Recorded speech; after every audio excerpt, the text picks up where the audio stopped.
How do we start? Just like that, I guess. Okay. Okay. We called it Unscripted for a reason. Yep. No script. No script. We are just off the bat with this one. So It's gonna be good to hear you finally admit that Mario's better than Sonic today. fuck off. That's gonna be good. Oh, that's gonna hurt. That's gonna hurt. I will say he's more successful. I will never say the B word. I will never say the B word. So obviously you're watching Unscripted episode 2, and given by the little hint there, we are going to be talking about the history of platforming games. Now we're going to have to be very, very frank on this. Let's be honest, Colin. There's What the fuck is a platformer? hey, so we're going to have to sort of. This is our video, and we're laying down the rules. So we're calling what we're saying what we're talking about traditional platformers. So things like Castlevania and Contra and the original Duke Nukems, they have platforming. What was it you said? Elements? I like that. Platforming elements. Yeah. There's mechanics of platforming. So, like, to me, a platform game is something where the primary thing you do is jump from platform to platform. Perfect. That's And I think, like, so you take Contra, for example, its main thing is shooting. Metroid, its main thing is adventure, finding, like, because it's a big map and you find your way and you unlock different parts, and still a lot of shooting in there. Same with Castlevania. Yeah, and I don't think the main focus in those games is the jumping. It's not the be all end all of those games. So yeah, why you could sort of class them as platformers, but we're just not going to. Yeah, it's not a true platformer. So obviously we'll have to delve way back in time for the definition of the first platform. Although there's even a bit of haziness at the start of this. So there is, because some would say that the first platform game ever was released in 1978, called Frogs, on the arcades. This does not look like anything. That's not a platformer. Just look at that. That's no. What do you even do? You just jump up and catch flies? I guess so. That's it. Yeah, no. And then, it obviously, I could see where people would say, "Oh, this is a platforming game," but it's not really. So it's the first game with a jumping character. Yeah. That's all right. We'll give it that. Being in the 70s, it's one of the first games. Yeah. Period. And then there would be other people who would argue that no, the real first platformer was released in 1980 and it was called Space Panic. But there's a bit of a problem with this game as well, because the idea, as we discussed earlier, of a platforming game is jumping. And in Space Panic, the main character does not jump. So you go up and down ladders? Pretty much, yeah. That's it. That's not a platformer either. There are platforms. Yeah, but the whole jumping thing, it's kind of important. It's kind of like, obviously, what we're going to talk about next, without the jumpy bits. It kind of has that layout, sort of. This is the true first platformer. Yes. This is the template that everything else was built off. The Big Daddy. Donkey Kong. Fucking Donkey Kong. And we probably should get this out of the way now. Fuck you, Billy Mitchell. Billy Mitchell is a wild weird head. It kind of looks like Tyrion Lannister if you stretched him. Fuck.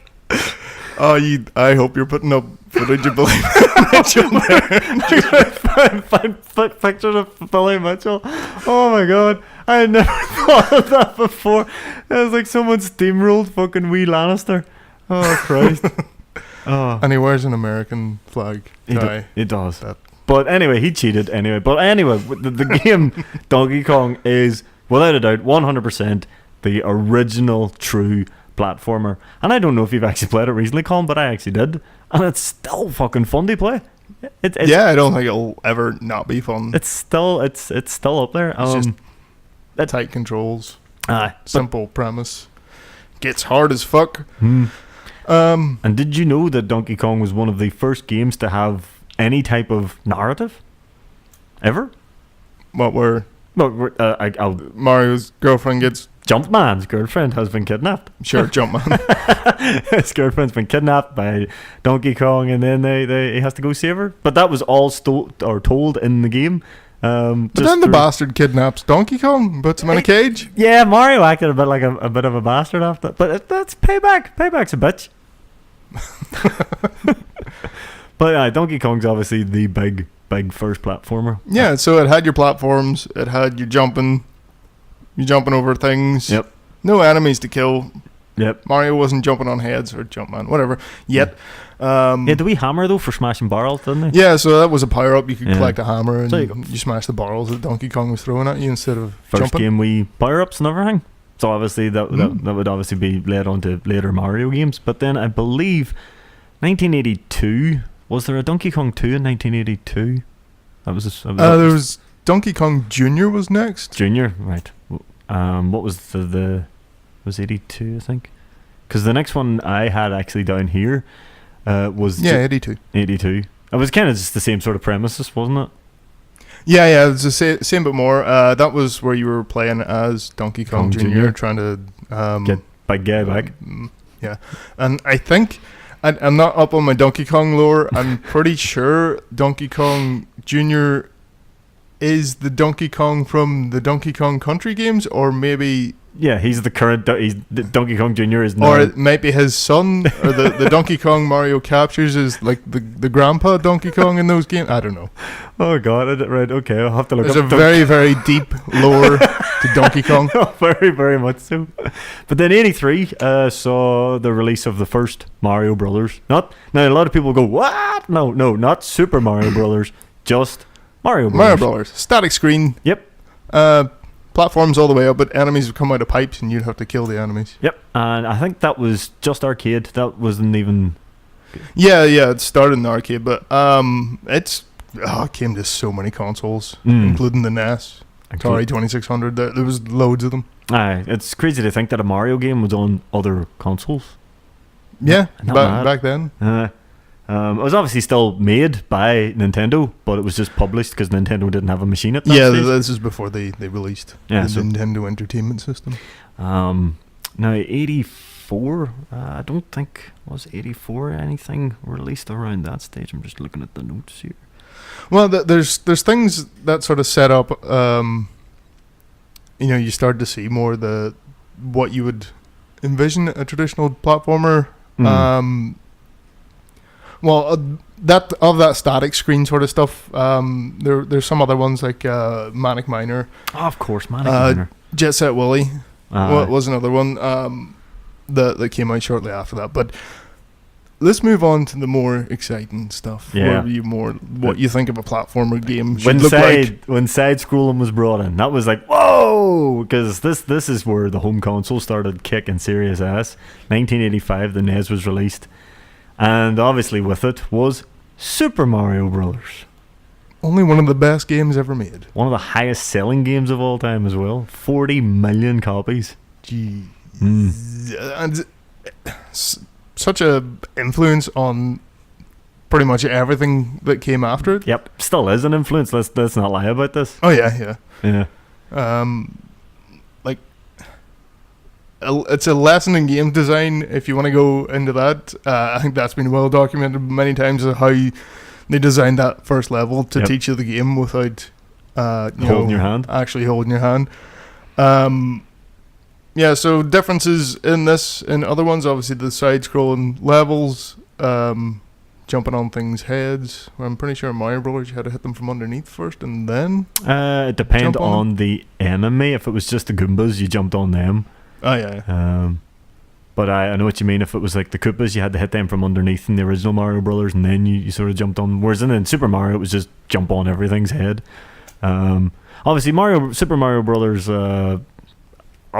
amazing selling game, was released with the NES and was obviously a big selling point. But the thing I actually really liked about Mario Brothers or Super Mario Brothers as well is it had that whole sort of boss mechanic when you got to the end.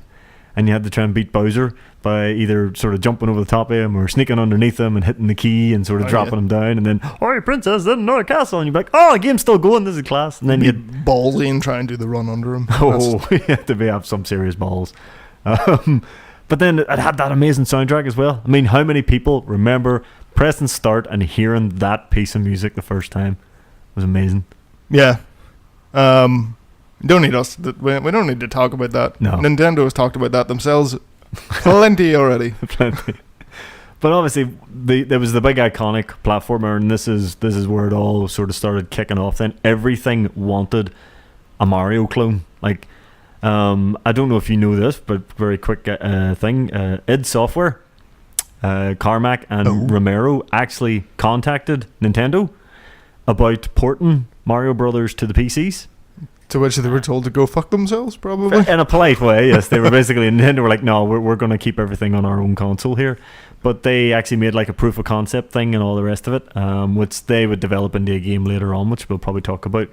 But yeah, everybody wanted Mario Brothers when it came out, but Nintendo were like, no, you want to play Mario Brothers? You buy a Nintendo Entertainment System. And then Sega made Alex Kidd. That was that 86 or 87? 86, yeah. 86. So they obviously seen obviously taken some inspiration. A lot of inspiration. Now obviously Alex Kidd had its own wee sort of merits as well. They had that whole rock paper scissors mini games, and where you could sort of gamble and try and make a bit of extra money or make score. And but the thing, I don't know about yourself, but I don't think Alex Kidd had anywhere near as tight of controls as Mario Brothers. No, because I remember it being very slippy slidey all over the place. Slidey, that is the best fucking way to describe it. It was a fucking nightmare. And then you had obviously that punch mechanic, but unless the enemies were like right up in your grill, the punch wasn't working. And then if you mistimed it, you were dead. One hit and you were dead. And then it was just 3 lives for the entire game. No continues or anything like that. It was a brutally hard, brutally mad game. But I don't think, as much as Sega were trying, we'll make this wee character. Didn't he have a mullet? He had a mullet. Look at him. Was it a mullet or a bowl cut? I'm pretty sure it was a mullet, or maybe it was you know what? It could be a mixture of both. Well, I'm sure we'll see. But Alex Kidd, as much as a lot of people remember it fondly, I think it's through rose-tinted glasses more than anything. Yeah, I don't think that plays well. No, and I think I've played it in Sega collections. Yeah, and you recently played it twice and went. It has vehicles. Did it? I don't think I got that far. Yeah, it had bikes and cars. Jesus. All Mario had was Kuribo's shoe. Do you remember the big shoe you got on? Big green shoe. That's right. Oh man, I forgot about that. Jesus. There you go. But Alex, and a lot of people get that wrong. People call him Alex the Kid. It's not. It's just Alex Kidd, yeah. Where did the come from? People need to calm down. It's just Alex Kidd. Mandela effect. Jesus. So yeah, that was Alex Kidd. Sega were trying to get their own sort of wee platforming series going, and I think Alex Kidd got a couple of sequels, but no one. It obviously didn't do anywhere near as well as Mario would obviously go on to do, because Mario would obviously get sequels as well in the upcoming years. Yeah, a lot. Even an odd sequel that kind of wasn't Mario 2. That's weird. So Mario 2 released in Japan was just a rock hard version of Mario 1, and they decided Westerners can't play that. They're too dumb and slow. Yep. So here, let's turn this game called Doki Doki Panic and reskin that as a Mario game, and they can have that. Yeah, where you can play Mario, Luigi, Peach, and Toad, wasn't it? Yeah. Even that continued on in other games as well. Well, the mechanics they did in that version of Mario 2, that like Peach being able to float. That's right. That's why you always pick Peach. That's now memory serves. That's where you sort of pulled the sort of vegetables and the fruit out of the ground and launched it at the enemies. Yeah. Did that mechanic ever carry over? I don't think so. I'm not sure. No. I don't think so. But it was a weird departure. Obviously, the Mario 2 was released later as part of the collection for the SNES, and it's called Mario Lost Levels. As part of Mario All-Stars, I believe, isn't that what you called it? Yeah. And it was really hard, because they introduced the purple mushroom, and I think the first level of that as well is like the first thing. Like, you're playing the first level of Mario, you're conditioned to hit that first question mark box and get the mushroom and get big. Whereas the first question mark box, purple mushroom comes out, you collect it, you die. It's a bit shitty, especially from Nintendo. With kid-friendly Nintendo. Yep. Making children cry. Womp womp. And then obviously after that you have Mario 3, where they introduced the sort of world travel, yes. The overland map. And that would also go on to be a big influence. And that sort of just set the scene for how especially the 2D Mario games would go from then on. This is going to turn into a Mario show if we don't move on away from Mario. Yeah, Mario. We'll probably be back. We will. But Mario was obviously, he was ruling the roost, because there was obviously a small amount of other platformers trying to pop up. But then another character came along, one with more attitude. In 1991. And fur, and his name was Busby. Oh, God. I did not see that coming. Oh, God. Wait, was he wasn't before... No, Busby's a complete rip-off of Sonic. Yeah. Oh, God. Complete rip-off of Sonic. Oh, my God. Like, with a whole attitude sort of Oh, it was shit. so bad. So, obviously, in 1991, 89, actually, Sega had released the Mega Drive. And I think they'd ported an Alex Kidd or two over. But again, he still wasn't gaining any traction. So, Sega went to... I can't even remember the guy that came up with him. That's terrible. I'm supposed to be a fan. But they came up with this creation. And they called him Mr. Needlemouse. And they went, wait. Who did that? I can't remember the guy that created Sonic's name. But that was Sonic's name before they called him Sonic the Hedgehog. He was Mr. Needlemouse. Mr. Needlemouse. And they went, you know what? That name's not great. How about we make him a badass? We give him attitude. And he runs really fast. And therefore he breaks the sound barrier and creates a sonic boom. And boom. Sonic the Hedgehog was born. And do you know what? Obviously, one of the big... This was actually a big sort of... I won't say... It was a show-off point. Like, Sega were like, oh, look at this level design. Because obviously, Mario was very sort of straight, and then a jump, and then a straight, and then a jump. Where Sonic had very uneven terrain, and had physics engines when you were running up... there was the loops and shit. And, it was very, very fast. Yeah, this was blowing people's minds. And... Obviously, Sonic went on to become a bit of a cultural phenomenon, and he was even a bit of a boyhood hero to certain gamers like yours truly. But everyone was like, "Oh, this guy's doing so well. Maybe we could try and do the animal, sort of platform character." And oh my God, did we get some really dodgy. As in the aforementioned Busby. Those games are awful. They are bad, aren't they? And like they try and do the same thing as Sonic with as you're saying, with level design and the running and stuff, but they controlled like shit. How did he get? He had like 3 or 4 games. One was it this year? Yeah. Who thought it was a good idea to? They dug up that rotten corpse and. Oh my God! Someone thought, hey, let's remake Busby.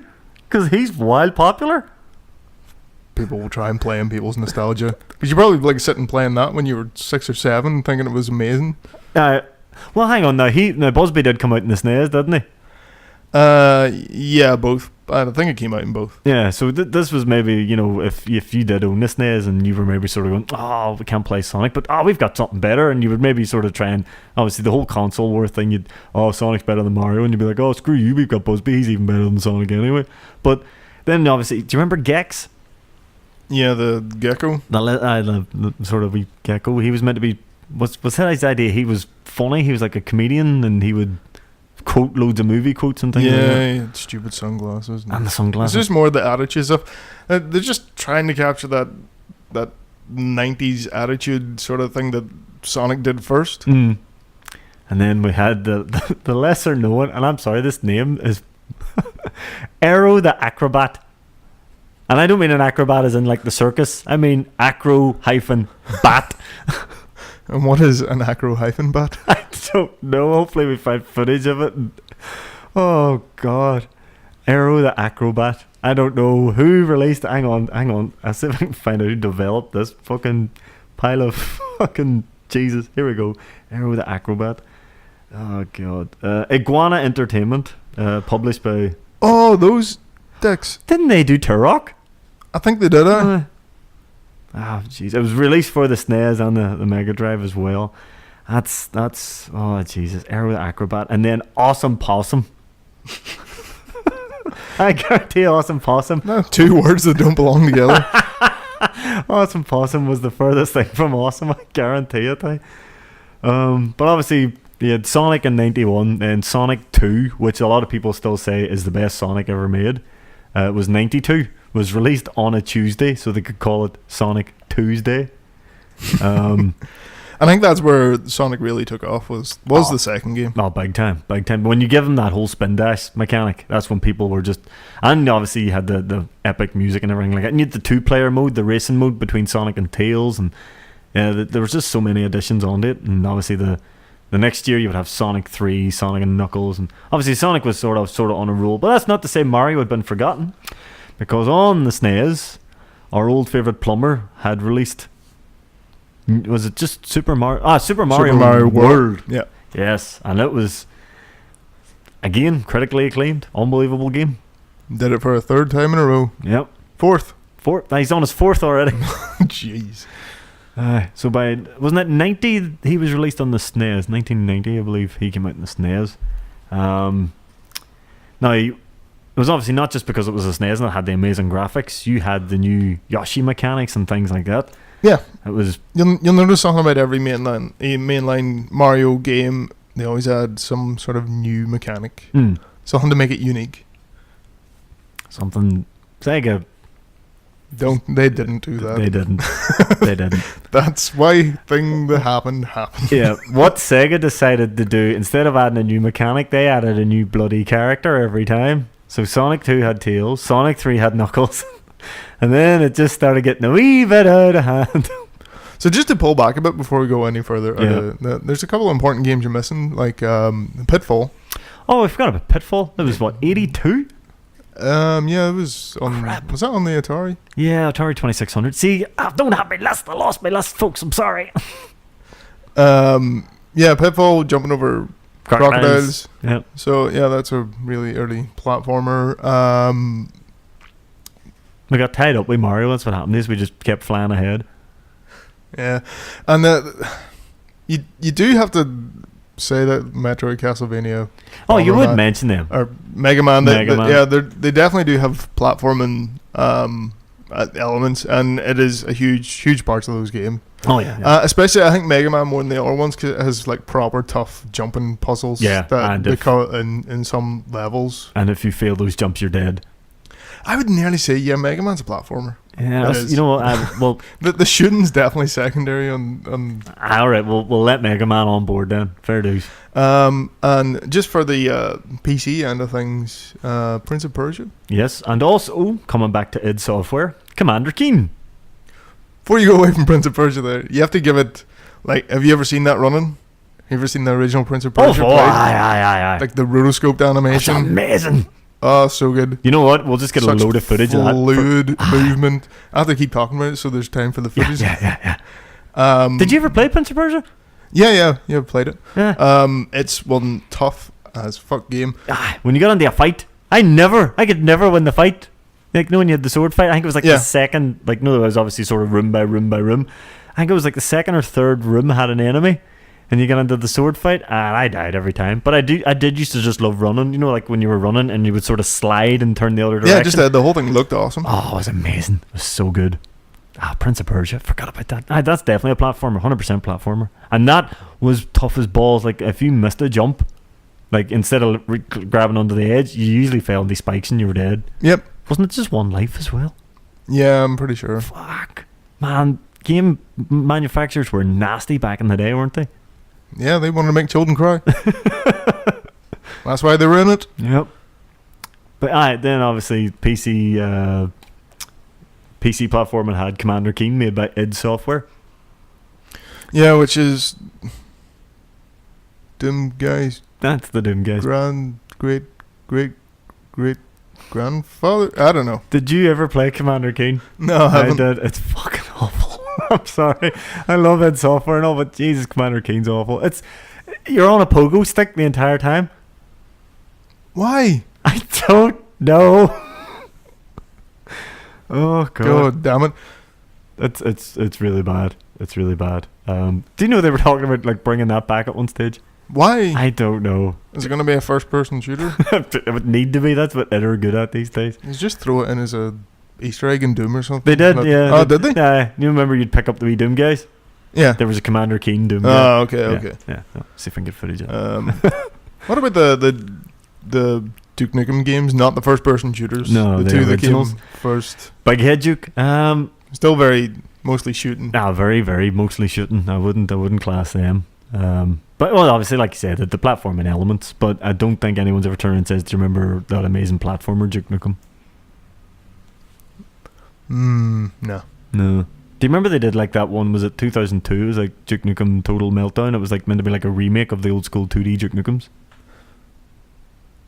No. I'll show you. I'll get footage and we'll be able to see it. Yeah, Cool. they re-released it on the Xbox Live Arcade. That's the only reason I ever got to play it. But it was like a remake of the old school 2D Duke Nukem. So yeah, they actually sort of did take him back to his roots at one stage.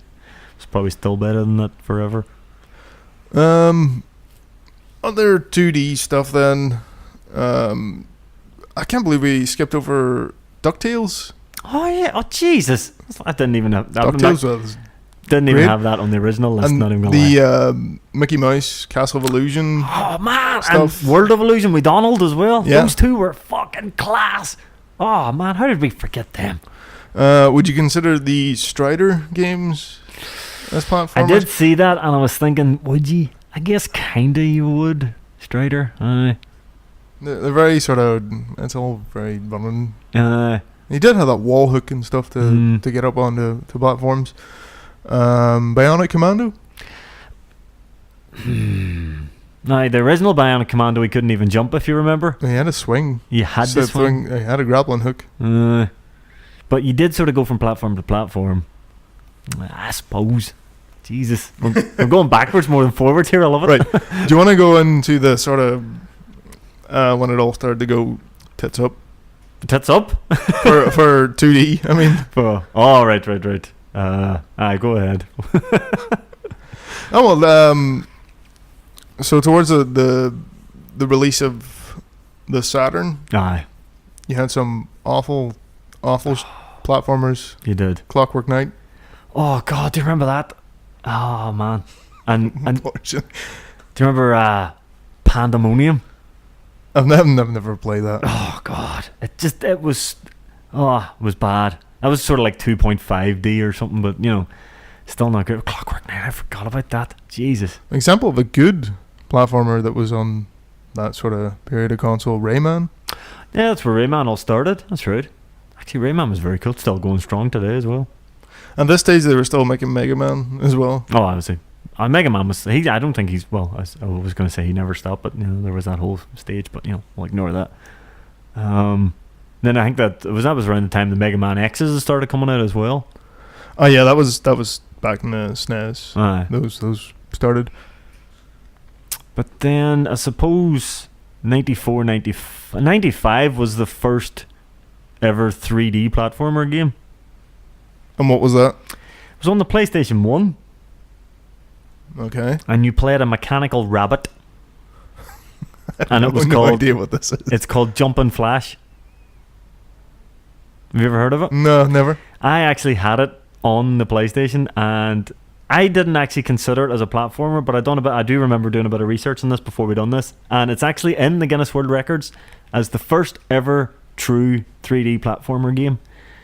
And you played first person.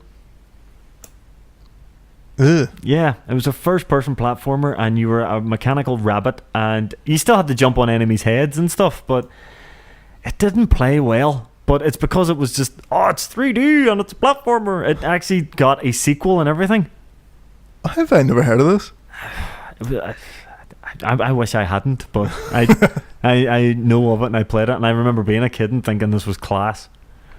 But yeah, PlayStation 1 was the first ever 3D platformer. But then a year later, a good 3D platformer was released. Not just good, actually, maybe one of the best. Was this a certain This was Italian plumber this again? was a certain Italian plumber again. Back again to change the game? Changing the game again. 96, obviously. Super Mario 64. Yeah. So everyone learned how to make 3D platformers that year because Nintendo figured it out. Bloody hell, that was a good game though, wasn't it? I haven't played a lot of Mario 64. Shocked. Never had a Nintendo 64. Ah, well, there you go then.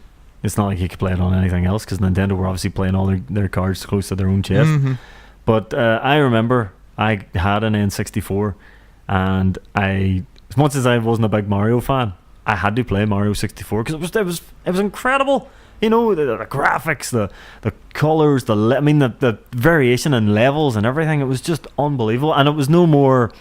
Mario 64 brought in the idea of Mario having like a wee health meter.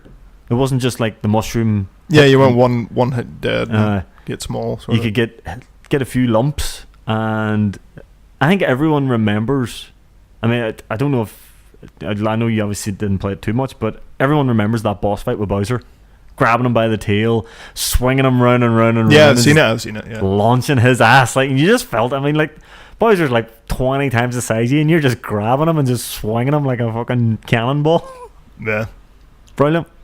And so that's them bringing another new thing to a Mario game, obviously being in 3D. Huge.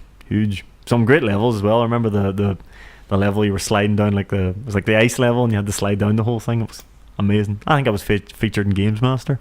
You remember that? That wanker. Oh, yeah, I can't mind his name. Yeah, that wanker. He was some games journalist, and he thought he was hot shit. And he had a challenge to do the sliding down the ice thing. And he even tried to cheat at the start, remember? What did he do at the start? Like, he wouldn't jump on, like, the timer started and he wouldn't even jump onto the ice yet. And your man Dominic was all, you have to start the course or you're disqualified. So he jumped on and he fell off at the first corner. Yep. Brilliant. He was supposed to get down, and he thought he was going to do it too. He really did. First corner off. And then he started coming up with excuses. He was raging. Oh, well, I wish I could find footage of that. So you probably could. You probably could. But yeah, Mario 64 set the bar once again. And then, I suppose platformers... But I think that sort of set off a kind of, a second age of the... It's like the 3Ds go now, where you got like the loads of games coming out after Mario 64. Even on Nintendo's own console, so... Like they did a Donkey Kong 64, so that's rare. Yep. And they then made the Banjo-Kazooie games. Banjo-Kazooie was excellent as well. And then you had the Naughty Dog stuff on PlayStation. You had Crash Bandicoot. So Crash Bandicoot games first, which everyone remembers. But yeah, I guess they're a bit different from other platformers, but there is still a lot of jumping involved. It's just they play like a course, like it's a very linear. So you're moving forward, and you can't really go side to side in the levels. But some of the levels would also switch to 2D. Yes, which was pretty novel. I think that the best way you could describe Crash Bandicoot would be as if it was a 3D game, but it played like a 2D game. Instead of running side to side, you just ran forward and back. Yeah. And then, like you say, you had the 2D sections. And then you had the sort of open world side on the PlayStation from Insomniac with Spyro. Yeah, Spyro the Dragon. I always forget Insomniac made that. Who just released the newest Spider-Man game. Yeah. Isn't that crazy? Yeah. But Spyro, obviously, he went the more Mario 64 route and had the big open world and things like that. Yeah. I never actually played Spyro, so I can't even comment. I played a bit of Spyro. Yeah. You could breathe fire. Yeah. You're a little dragon. He was a dragon. He was a cool wee dragon. Not jumping. Could he fly? Could he actually fly? I think he could manage like a float or a double jump or something like that. Gotcha. Can't remember. But they were obviously PlayStation's answer to Mario 64. But here's one for you. Tomb Raider. Would you class Tomb Raider as a platformer? I think it might. Okay. Especially those early games. Maybe. I would have put like obviously 90% of the gameplay in Tomb Raider was running and jumping. I suppose the original Tomb Raiders weren't overly puzzly, were they? No, they were, but the puzzles always involved running and jumping. And there wasn't a lot of gunplay in Tomb Raider. No, not a lot. Not like now, we're just murdering hundreds and hundreds of people. Pure badass now. But especially the first Tomb Raider, it was very focused on jumping, the jumping puzzles and time jumps. I never drive you up the fucking walls if you tried to play it now. But that's a great shout, actually, Tomb Raider. And do you want to bring it back to your favorite again? No, obviously the Saturn. I don't think there was a There wasn't a Sonic game, but there was one planned. Do you know about this? Sonic Extreme. Okay. The weird fish-eyed. Oh yes. You'll be able to find footage of this. It looks god awful. It got canned before I could see the light of day, and they just gave up on the Saturn. It was kind of used this fish-eye lens in the 3D world. Where it looked like you're running around a sphere. Oh man. Which I wonder where Nintendo got the idea for Mario Galaxy from. But anyway, and then I think there was some other parts where it was like behind the back or something. But yeah, it looked weird. Were you going to mention Sonic 3D? Because that's barely a game. That's not really a game at all. But did that make it a port to the Saturn? I know it was on the Mega Drive. I think they tried porting it to the Saturn. It was like 32X or something. I don't think it was on the Saturn. But there was obviously that fucking racing game, but that obviously doesn't even count. So obviously the Saturn had died a death, and at this point we're sort of moving on a bit now, because at this stage we're talking 2001. So the PlayStation 2 is out, the Dreamcast is around, and there's talk of Nintendo's new console. But Sega decided, right, everything's going 3D. It's time to bring Sonic into the 3D world, and we get Sonic Adventure. And Sonic Adventure 1, it probably hasn't aged well now, but when it was released, it was like, oh wow, this is pretty cool. See, that's the one thing they did well in those Sonic games. They had really good set pieces. Like everyone remembers the whale. Oh, of course. And it also had a really good soundtrack. Oh, unbelievable. That was cheesy as shit. It was, but it was the right kind of cheesy for those games. Yep. But I thought the gameplay in those Sonic games was really sort of boring. You're kind of just holding. Well, that was the thing. In the Sonic stages, you actually didn't do a lot yourself. No. Especially Sonic Adventure 1. 2, obviously, they changed it up a bit. And I think 1 is okay. I think 2 is actually still a fucking great game. Sonic Adventure 2 was obviously a couple of years later. But Sonic it had a rocky start to the 3D world. But after Sonic Adventure 2 is when things start to get a little bit, oh dear. But obviously we'll come to that later, because obviously the PlayStation 2 was released, and with it came its new platforming, guys. So this is kind of, I think this is tailing towards the end of the sort true of platformer, the what you would call a platformer, because obviously go to Naughty Dog game, they released Jak and Daxter. Now the first Jak and Daxter was very that fit very nicely into the slot of 3D platformer. Yep. But then the second one went for open world. You could steal cars and you could shoot guys. Yes. And it sort of got away from that. And then the third one turned into Mad Max. Yeah. For some reason.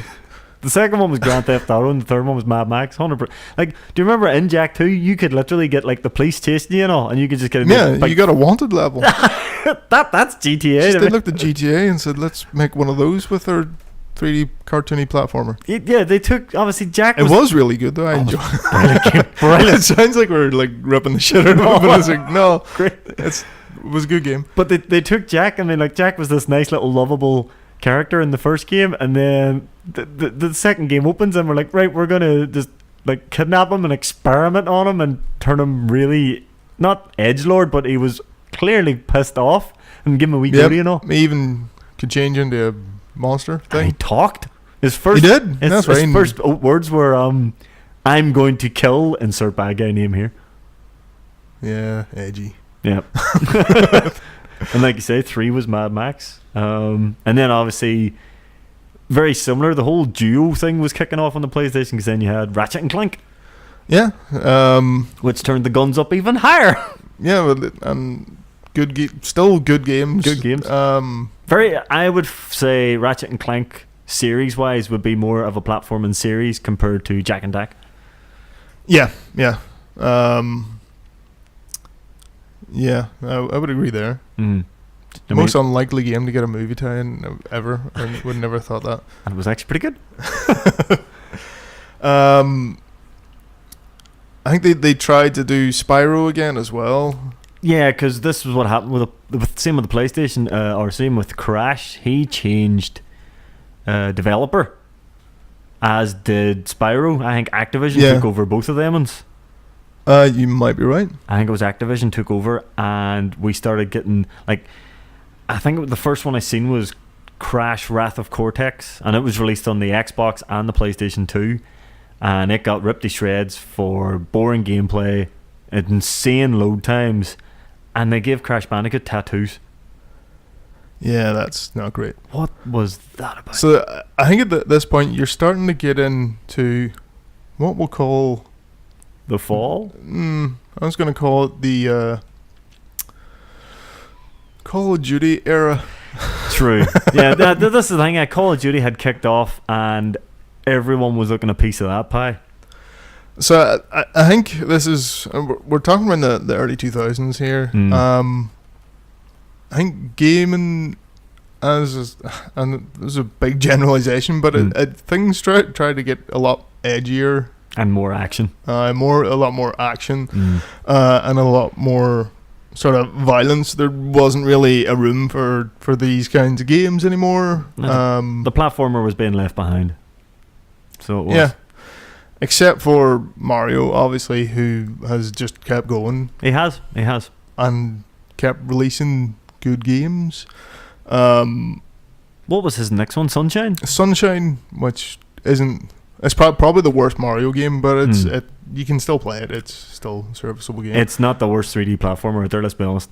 There are far worse 3D platformers than Mario Sunshine. And then you have the two Galaxies came out.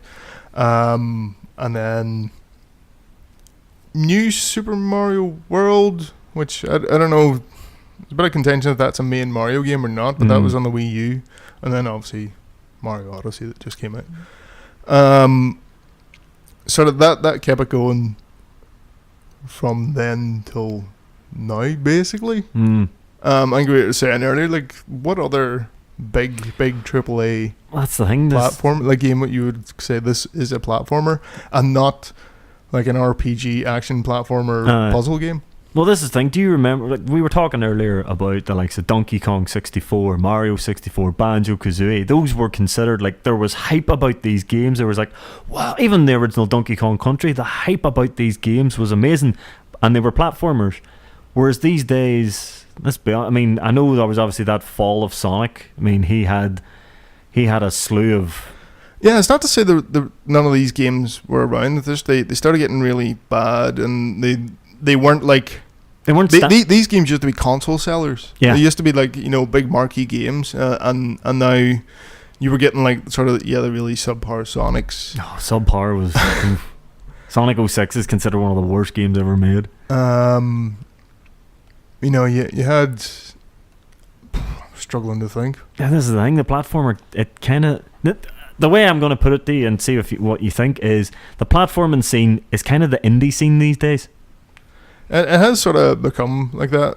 And it seems to be the retro thing that people are like Super Meat Boy and things like that. Yeah, so that's where it is now, and it's probably for the better. It kind of is, I think, because I think old school gameplay suits the platform. I'm not saying get rid of 3D platformers. Hell no. I mean, Mario still proves that 3D can be done. Other than Mario, the 3D platformers, I can't even think. I mean, I know Sega even tried last year. There was 2 Sonic games released last year. One was 2D, one was 3D, and no one gave a shit about the 3D one. Yeah, the new Sonic Mania, unbelievable, which I really do need to play. It's what Sonic. Do you know what? Sega should just go right. Sonic stays 2D. He works better. He doesn't need to be a revolutionary game anymore. Even when you think they're still, like, Nintendo still release Donkey Kong games, so I'm pretty sure they've gone back to 2D. They have as indeed. well. That's right. There's a bunch of 2D Marios they've released. New Super Mario Bros., new Super Mario Bros. U. I think if you go on Steam these days and you look at the indie scene, you will get platformers. I know if you go into the likes of the PlayStation Store and the Xbox Live Arcade, even the Nintendo Switch Store, there's more sort of indie platformers, and some of them are absolutely fantastic. Well, yeah. It's like people have got, like, the people who are making these games are now the people that grew up playing them, and they've basically got it down. Yeah. Pat, on how to make a good one of these. Yeah. And so they do. Well, we mentioned Sonic Mania. It was Sonic fans made Sonic Mania. Yeah. And they showed Sega how to do it properly. That's bad when you need your fans to show you how to make a proper game these days. It is. Mm. They made Sonic Forces. Forces. That's The weird furry simulator. Oh god. Yeah. What a bad way to finish with official Sonic games. But, so I can give you an hour downer. Just remember the creators of Banjo-Kazooie. They made their indie games a ukulele. Ukulele. I don't think it done too well. That's right. Isn't that great? I forgot about ukulele. That's right. I don't know what it was about that. I think they just says that it was sluggish controls, and as colourful and as nice as it was to look at, it just wasn't exciting enough to play. What was that one EA put out as well? Platformer? Unravel. Oh yeah, they Unravel. just put out a sequel to it That's as well. right, the wee sort of woolen guy. Yeah. Oh yeah, that was meant to be very. But was that a proper platformer, or was that more of a sort of story by walking across the screen? I'm not trying to be funny when I say I've never played it. I just thought it might have been a platformer, and you're doing weird stuff with string. No, that solve makes puzzles sense. and stuff. I don't know. That makes sense. I suppose that's kind of where the platformer is as well. Just speaking of puzzles, you have things like Trine and the sort of time travel thing, and I like the Trine games, but it's all sort of like, I think it's just a genre thing today. It's nothing's clean cut anymore. Everything's sort of everything's got RPG elements. Everything's got platforming elements. Everything's got some sort of combat, and there might be puzzles thrown in there. There's a lot more mismatch of genres. It was a lot easier back in the day to sort of say this is this type of game and that's that type of game. I mean, even like look at Mirror's Edge. Yeah, technically. Is that a platformer? I guess it would be. Or is that something entirely different altogether, which is a parkour game where you're making a run through a very specific route, but then that's what you were doing in Sonic. Yeah. So I'd like yeah, I suppose as you say, that's the platformer has actually changed quite a bit to the point where the platformer, it's like it doesn't really exist anymore except for who. Yeah, but people are still making them as well. Like you said, Super Meat Boy. That is a proper nothing. That's a platformer. That is a hard as nails platformer. Yeah. You might be able to say it's a platformer puzzler, but I don't think it's that hard to figure out what you're supposed to do in them. It's just really the execution is the hardest part, which is what platformers are all about. The execution of tight jumping and running. Trial and error. Yeah. So yeah. So I suppose that's kind of us up to the modern day of the platformer, and I suppose we don't really know where the platformer is going. It's just kind of changing all the time, or staying. Well, at the moment, it's in the indie scene, and it isn't an indie genre, and kind of suits it. Yeah, there'll be more Mario games. Will Ubisoft ever make another Rayman game? It hasn't been that long since the last one. A couple of years. When was Rayman Origins and Rayman Legends? A couple of years ago, just they had those amazing music levels. Games. Yep. Oh, more of that. Aye. But then that's a platform rhythm game genre. Who knows? Platform rhythm game. Jesus. Yeah. That's. Call that an episode. Although, all right, I know what you said at the start. I'm not going to say it, but I will say, I guess Mario is the kind of front runner for the platform games these days. He's the last AAA platforming guy out there. Yep, that's the best. This is true. That's the best you're getting out of me. Unless Sega can do some sort of black magic, pray to the Dark Lord. Who knows? Pull out a good Sonic game. Who knows? Maybe Awesome Possum will make a return. Jesus Christ! Bud. Just put it out off as a wide memo. We need you to all sacrifice your firstborn. We need a good Sonic game, or just give it to those fans again. That'll work. Do that. Yeah. Well, thanks for joining us, folks, for the crazy little history of platforming games, and hopefully we'll be back shortly with another mad history of a genre or even maybe